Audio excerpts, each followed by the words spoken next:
Good day and welcome to Medicine and Health. I'm Dr. Paul Anderson, and if you're looking for us on any of the pod burners, so audio podcasts, just look under Medicine and Health with Dr. Paul Anderson. If you're looking for us on YouTube, just check out DRA Online, Dr. A Online. If you search that, usually I'll come up on YouTube.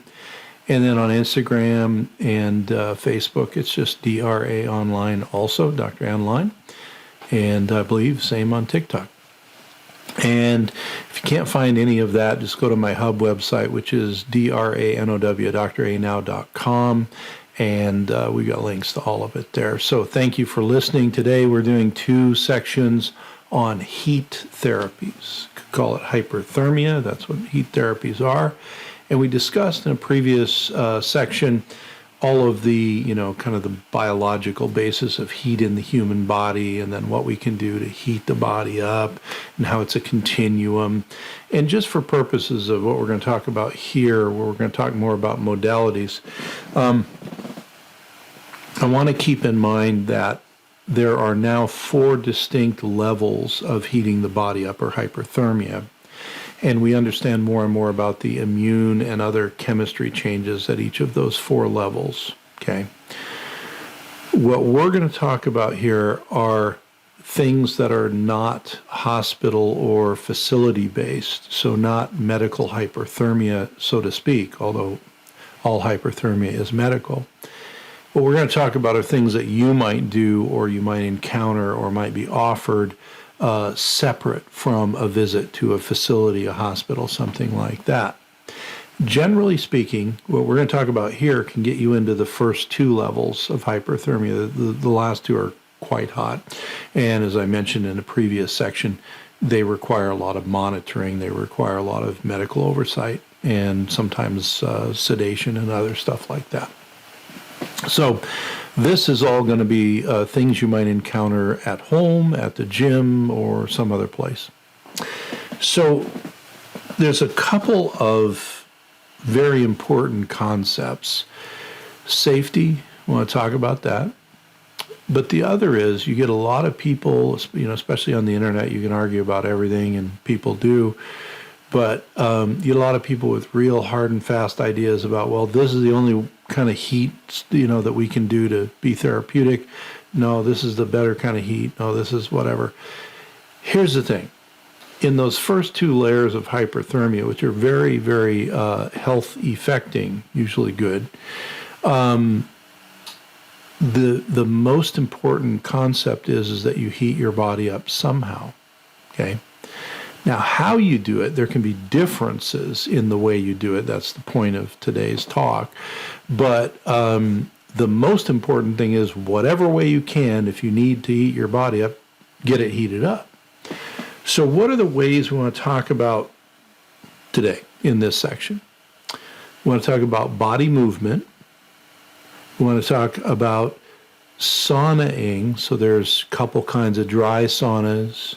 There's wet saunas, etc. We'll get into all of that business. And then there are immersion methods, literally meaning you heat your body up by being inside of some fluid. All of those can heat your body up. Now, if a person were to come and say, well, I have unlimited money and I'm going to install, a sauna into my house, and one of the best money can buy, might give them, advice about a particular type of sauna, something like that, that's going to be, a low toxicity sauna, it's going to do a real nice job with generating heat, etc.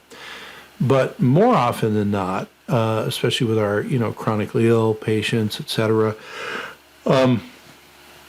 we have the experience where they don't have unlimited money. I mean, there are people who have unlimited money, but more often than not in the patient population, money is an issue. And so what we're usually doing there is first saying, okay, well, just by chance, do you happen to have a sauna at your house or a hot tub or something? And they might say, oh, yeah, I just don't use it. Well, that's a different conversation. We can guide them into that. But they may say, no, I don't have any of that at my house, but I have a gym and it has, two kinds of saunas and a hot tub, and I can go there 7 days a week if I want. So then we give them some advice about what to do because they're already a member there. They might as well go. But then you get people where nothing at home, can't afford a gym membership, can't get to one, whatever. Well, what else can I do? So let's start there. Let's say you have no sauna, no hot tub, no nothing at home. Is unaffordable for you to go somewhere and do those things, or maybe it's too far away, whatever. Then it is still, remember, the number one criteria is how to, raise your body temperature whatever way you can. So I would normally, with a person who just does not have the funds to either go to or buy something like that, which is many people, what I would do is say, well, there's two ways that you could heat your body up. Now, if they're fairly mobile and they're trying to do more, exercise, things like that, one way that is fairly simple is I would say, well, okay, what's your exercise of choice? And a lot of people is maybe running or hiking. Some people is like I go to the gym and I do the exercise bike and lift weights, but my gym doesn't have any, sauna or pool. It's not one of those kind of gyms. It's just weights and bikes. Okay, fine. Well, if you're doing any kind of exercise, even walking in your neighborhood, brisk walking, what I would tell them is wear one extra layer of clothing when you do it. So if normally you would go outside in kind of a heavy sweatshirt and some sweatpants and do your thing, I'm going to have you put a coat on over that, or, an extra layer, so that you heat up faster and you get to the point of sweating, right? So sweating and heating up, especially when you're wearing, some sort of outerwear that keeps the body heat in, is a legitimate way to get your body temperature up. Now, will it get it up super high? No, but it gets it up enough where you start to sweat. And so some of the benefits of the heat, such as the sweat eliminating chemical and some metal toxins, that's being helped. But also those benefits we talked about in the other section of speeding up your enzyme processes and some of your immune chemistry, that also happens that way. But then I run into people, they're so sick and fatigued that we're going to get them to do some movement and exercise, but not right now. Then I will do immersion things. So let's say they don't have a hot tub. You can get in and heat yourself up as much as possible in a hot bath. And as we'll talk about, the immersion methods help to raise your core body temperature. Now, as much as like a hospital unit? No. But again, you're still going to be raising your body temperature. You're going to be sweating. You're going to be altering your immune chemistry and your enzymes, et cetera. Still getting the benefit. Okay. So the first question is about availability of a type of a way to heat yourself up, but you can do it through any of those means. Exercise with a little bit extra clothing on, immersion in a hot tub, immersion at, more of a, big hot tub, something like that, a little hotter, saunas of different types. They all are going to do it, just you get to different temperatures. Now, what's the next big thing? Next big thing, of course, is safety. I talked about this in the prior one. If you're doing anything to heat your body up, including working out, with extra clothes on, talk to your healthcare provider first, because there's some medical conditions, some medications, et cetera, where it's just not appropriate or wise to heat your body up too much. So you want to know from your healthcare provider whether you're in or out of bounds there. And like I always say on this program, this is not medical advice. This is general medical information for you to help broaden your horizons and learn about stuff. And if I say something that, gets you excited about doing something, speak to a healthcare provider who knows something about it before you start doing it. All right. So let's go through the types or the ways that we can heat the human body up. So I've already said you could do exercise, a little bit extra clothing on. You can do immersion type things. Those will both heat you up. But then what about the other external heat things like saunas? Now with saunas, especially I think because there's money involved, people make and sell saunas, we see sometimes very good and sometimes sort of commercially driven information, especially on the internet, about, well, this is the only kind of sauna to use, or this is, the only kind of this to use or that. So if we go with the goal of heating your body up, and that pretty much includes almost any type of sauna because they're going to tend to heat your body up. But what are the differences? Okay, so the first thing would be wet versus dry sauna. Now, at the gym I go to, there are two right next to each other. One is a dry sauna. The other is a steam sauna. What would be the difference? Well, in the steam sauna versus the dry sauna, you're both going to heat up. Both of them are going to heat your core body temperature up, so the longer you stay in there, okay? But sometimes, and again, talk to your doctor, but sometimes there is a benefit with moist air for people having respiratory issues. Now, one thing I will say, especially with current times going on and current things going on in the world, if you have a cough and you go into the wet sauna and it aggravates your cough and you're coughing all over, you might be asked to leave or something, because we're all more sensitive about people coughing right now. We got influenza A going around like crazy, and RSV and corona and everything else happening. So we want to be careful about spreading things. Also, it is not an appropriate place to be wearing a face mask. You don't want to be in a 200-degree room wearing a face mask. It's not going to do you any good anyway in that heat. So if you have an active cough, don't go in. But the steam and the wet sauna can be very, very relaxing to your lungs, your respiratory passages. If you're getting over something, so your viremia is gone, but you still feel inflamed, it would be very useful. Okay, but both will heat you up. Now, what I tend to find, and what most people find, is that the dry sauna, you start to feel hotter faster, kind of from the inside out. Some people tolerate that better than other people do. But generally speaking, between a dry sauna and a wet sauna, as long as it heats your body up, it's going to get and do the correct activity for your body. Now, then you can get, and this often is more smaller units you might see at a spa or maybe an in-home unit or something, and they'll get into how are we generating the heat. And there are kind of two main ways, especially for home units, and those are in the infrared spectrum.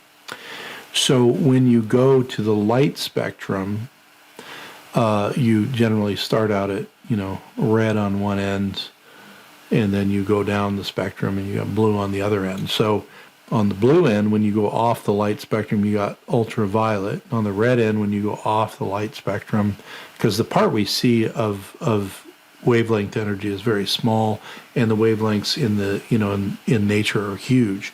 So when you go off at the red end, you go to infrared, but infrared is not just one set of wavelengths. It's a spectrum, like all light. And so there's near and far infrared. Okay, you can imagine when we fall off the visible spectrum at red, we go to IR, infrared, and then we've got near and far over there. So near infrared tend to be very surface in orientation. They can affect you even though they're very surface in orientation. And we're doing and seeing a lot more with red light therapy, red light beds, things like that. And they're using that for many things. I'll give a plug for another YouTuber, Medcram, MEDCRAM. If you go and you look, they have a number of things. They do a great job explaining medical and health issues. They've got a number of things on light as medicine. So they talk about vitamin D and sunlight and infrared light beds and all this stuff, and they show the science around it and all that. So if you want a little deeper dive into some of those things, Medcram is a wonderful resource, and just search through for light or light as medicine, and you'll probably find a number of videos there. It's a really, really cool website or cool YouTube channel. But When it comes to near and far infrared, far infrared is going to penetrate more deeply.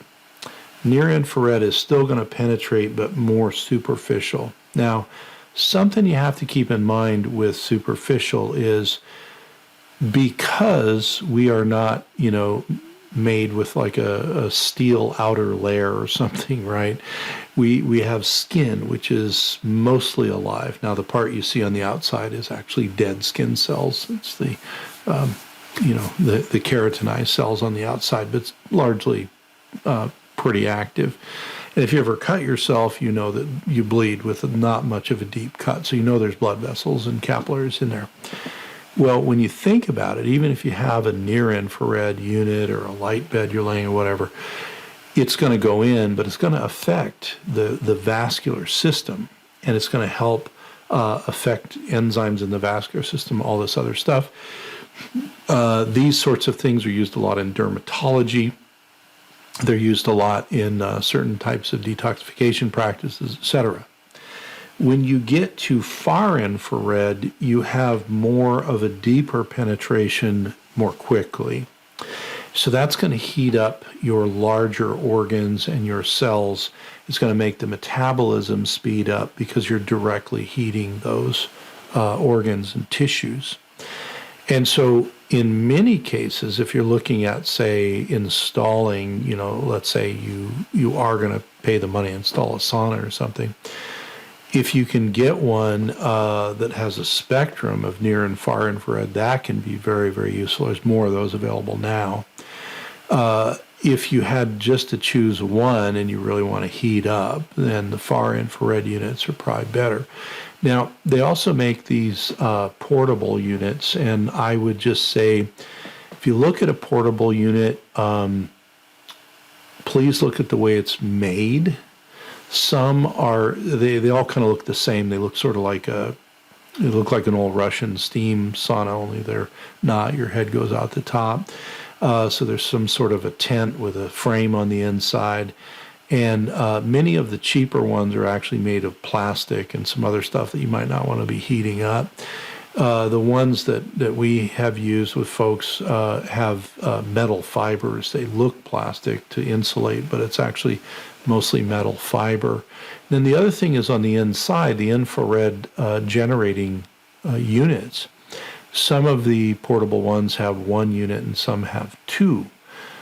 Our experience in doing internal temperature monitoring with patients is that if you have two generators, you're going to heat the body up much more quickly and to a higher level. Okay, so when it comes to heating you up, first order of business is heat your body up whatever way you can. Next order of business is do what you have access to. So if that's as minimal as your hot bath at home or exercising with a little extra clothing on, great. If you got someplace you can go and borrow a sauna or use a sauna at your gym, great. And if you have one at your house or even a hot tub at your house, great, do it. Now, the next thing I want to talk about is immersion. And that is essentially hot tub, hot bath, anything where you're immersed in a fluid. So it's not like the sauna where it's the air or the steam or whatever. And people say, well, you don't sweat when you're underwater, or you don't lose fluid in a hot tub. And indeed you do. Okay. So if you are a swimmer, for example, now often competitive swimmers, the pool is cool because you're working out. But even in a cold pool, if you're swimming because of the activity that you're doing, you will sweat out about a pint of fluid every hour just swimming in a cold pool. Well, imagine being in a hot pool, hot tub, etc. If you have the water temperature around 102 degrees or so, you will actually sweat out about 3 pints of fluid per hour. And as we talked about in the other section, sweating of any generation is useful to help with the natural detoxification processes. And now we know from the research that not only chemicals come out that way, but also some of the toxic metals come out in your sweat as well. So sweating through any means possible. Well, what's the other thing that's going to happen? Okay, you're getting rid of the fluid. Also, you're heating your body temperature up, so you're getting the benefit of speeding up all of those enzymes, et cetera, et cetera. So whatever way you do it, do it. And again, some of it has to do with your physical capacity. So I have had people, where they're mobile, but they're recovering from an injury and they're just not ready to start working out. And we'll do, hot tub immersions, or maybe they have access to a sauna or whatever. We'll do whatever it takes to get the body temperature up. Now, a few quick things about safety. We talked more about this in the other section, but first order of business is, do know that when you heat your body up, you're going to dehydrate. So we want to replace not only the water, but the electrolytes. So you also want to be hydrating a little more than you think you need before and after any heat type therapy. If you're like me and you do your workout at the gym and then you go into the sauna, again, make sure you're hydrating through your workout at the gym. Why? Because if you get dehydrated, you're going to start to get headaches, you're going to get dizzy, you might get muscle cramping, you might get abdominal cramping. All kinds of things that you don't want can happen when you get dehydrated. If you have a sensitive cardiovascular system, you might even develop a dysrhythmia that might be transient, but still, you don't want any of those. Again, why you talk to your healthcare provider before you do these things. So the heat is that way. So hydrate and electrolytes. Those are the first two things. Next thing, number 3, ask your healthcare provider if heat is okay for you based on medications you're on, underlying disease, etc. Then the next thing is keep track of your body. See how you feel when you get out of whatever it is you're doing. Do you feel real dizzy? No. Usually when we heat ourselves up, we'll feel a little woozy. But if you feel real dizzy, first thing, safety first, sit down. Don't walk around when you're dizzy. Because normally around any commercial saunas, the floor is going to be very hard, and you don't want to fall down and break something or knock yourself out, etc. Next thing is, though, if you feel woozy and dizzy, you may need to back off on the amount of time that you're heating yourself up. You might need to increase the amount of fluid you're taking in, increase the amount of electrolytes, and any number of things that would help with that. Some people do better on an empty stomach. Some people do better after they've eaten, not right after, but, having had a meal in the last couple of hours. So listen to your body and make sure that you're staying safe. Make sure that it feels okay. Next thing we talked about in the other one, but I'll just brush on it here, is a lot of people, because their body will start to process things faster because the temperature is higher, they will detoxify more, their body, liver's work and everything. Well, that can put a lot of junk out into your system that your body's got to now eliminate through your phase 3 detox. So if you do a heat therapy of any type, whether it's sauna or immersion or whatever, and you feel kind of toxic afterwards, so you feel achy in your body, maybe nauseated, other stuff. Again, first concerns are hydration and electrolytes, but it could also be that you're starting to mobilize stuff and you still need hydration and electrolytes, but you also probably need to eat a little bit. You probably need to make sure you have enough fiber going in so it can bind up the stuff as you eliminate it, and you really want enough water going through so that you urinate whatever the body decides to process out. So if you get to 3 minutes or 5 minutes and it's like, whoa, I feel really, get out. Don't push yourself.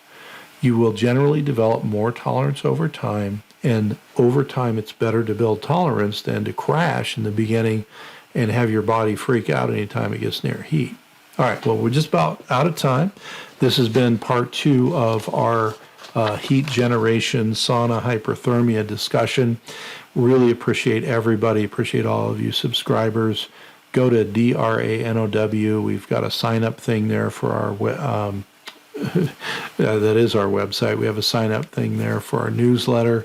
We've got links to all of the media and places to find the videos and the audio. And we truly appreciate all your interaction and all of the comments and all of the subscriptions. Thank you very much. I will see you all on the radio next week.